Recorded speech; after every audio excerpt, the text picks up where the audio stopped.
નમસ્કાર. જો કોઈ એક સારા શિક્ષક બનવા માંગતું હોય તો આજે આપણે એક એવી પદ્ધતિ વિશે જાણવાના છીએ જે તેમના માટે ગેમ ચેન્જર સાબિત થઈ શકે છે.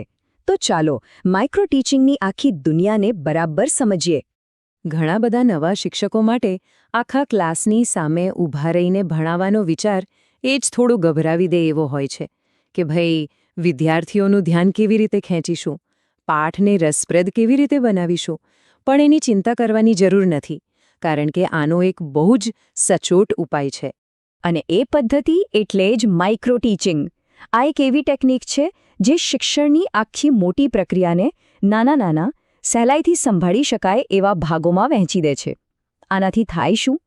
એકદમ ઓછા પ્રેશરવાળા વાતાવરણમાં પ્રેક્ટિસ કરવાની તક મળે છે.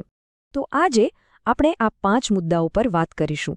માઇક્રો ટીચિંગ શું છે, ક્યાંથી આવ્યું, એનું 36 મિનિટનું ચક્ર કેવી રીતે કામ કરે છે, એનાથી કઈ સ્કિલ્સ ડેવલપ થાય છે અને છેલ્લે એના ફાયદા શું છે. ચલો શરૂ કરીએ. તો સૌથી પહેલો અને સીધો જ સવાલ એ જ થાય કે આખિર આ માઇક્રો ટીચિંગ છે શું અને એ કેવી રીતે કામ કરતું હશે. એકદમ સરળ શબ્દોમાં કહીએ ને તો આ ક્રિકેટની નેટ પ્રેક્ટિસ જેવું છે.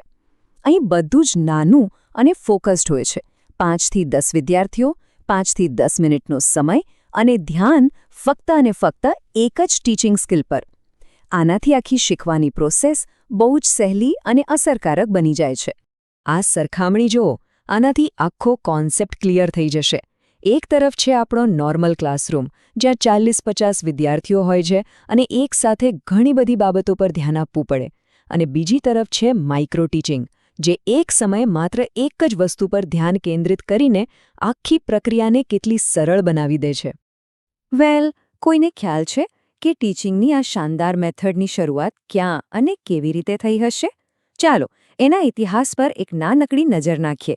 ખરેખર રસપ્રદ છે. તો આ ક્રાંતિકારી વિચારનો જન્મ થયો હતો 1963માં અમેરિકાની પ્રખ્યાત સ્ટેનફોર્ડ યુનિવર્સિટીમાં. અને મજાની વાત તો એ છે કે ફક્ત 4 જ વર્ષમાં એટલે કે 1967માં ડી તિવારીજી આ ટેકનિકને ભારતમાં પણ લઈ આવ્યા.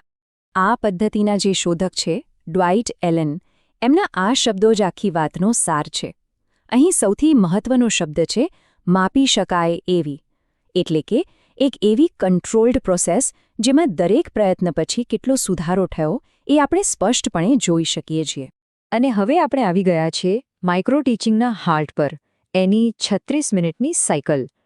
આ જ એ પ્રક્રિયા છે જે આખી ટેકનિકને આટલી પાવરફુલ બનાવે છે. ચાલો સમજીએ. અત્યારે જે સ્ક્રીન પર દેખાઈ રહ્યું છે ને, એ જ છે માઇક્રો ટીચિંગનું એન્જિન. આ એક એવું ચક્ર છે જે શીખવા, ફીડબેક લેવા અને સુધારા કરવાની પ્રોસેસને સતત ચલાવતું રહે છે. ચાલો આપણે એને સ્ટેપ બાય સ્ટેપ સમજીએ.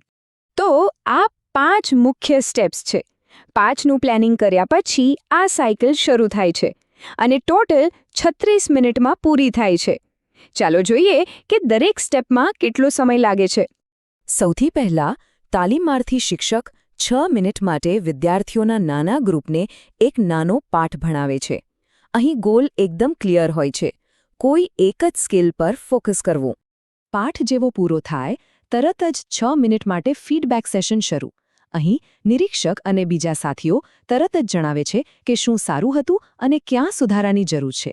આ ઇન્સ્ટન્ટ ફીડબેક જ તો આનો જાદુ છે. હવે આવે છે સૌથી મહત્વનો ભાગ.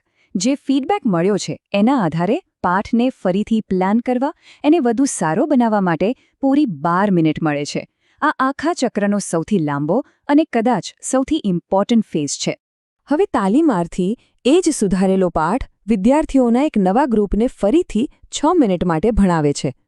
આનાથી એમને ખબર પડે છે કે જે ફેરફાર કર્યા છે એ ખરેખર કામ કરી રહ્યા છે કે નહીં. અને છેલ્લે ચક્રના અંતે ફરી એકવાર 6 મિનિટનું ફીડબેક સેશન. આનાથી એ કન્ફર્મ થાય છે કે સુધારા કેટલા અસરકારક રહ્યા. અને જ્યાં સુધી એ સ્કિલ પર માસ્ટરી ન આવી જાય ત્યાં સુધી આ ચક્રને રિપીટ પણ કરી શકાય છે. તો સવાલ એ છે કે આ આખી પ્રોસેસથી કઈ કઈ સ્કિલ્સ શીખવા મળે છે. ચાલો શિક્ષકના એ ટૂલકિટ પર એક નજર નાખીએ જે માઇક્રો ટીચિંગ દ્વારા તૈયાર થાય છે. આ કેટલીક મુખ્ય સ્કિલ્સ છે, જેમ કે પાઠની શરૂઆત રસપ્રદ રીતે કેવી રીતે કરવી, વિદ્યાર્થીઓને વિચારવા પર મજબૂર કરે એવા સવાલો કેવી રીતે પૂછવા, બ્લેકબોર્ડનો સ્માર્ટલી ઉપયોગ કેવી રીતે કરવો, વિદ્યાર્થીઓને પ્રોત્સાહિત કેવી રીતે કરવા અને છેલ્લે પોતાના હાવભાવ અને અવાજથી ક્લાસને જીવંત કેવી રીતે રાખવો, આ બધું જ શીખવા મળે છે.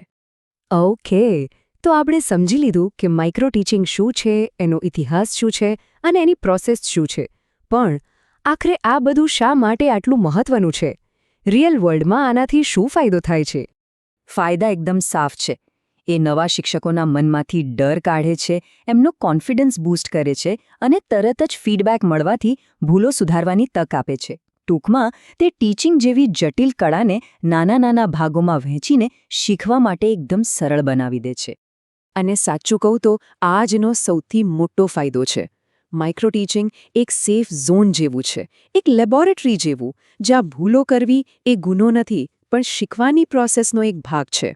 આ એક એવું સુરક્ષિત ટ્રેનિંગ ગ્રાઉન્ડ છે જે શિક્ષકોને અસલી પડકારો માટે તૈયાર કરે છે. તો અંતમાં બસ એક સવાલ.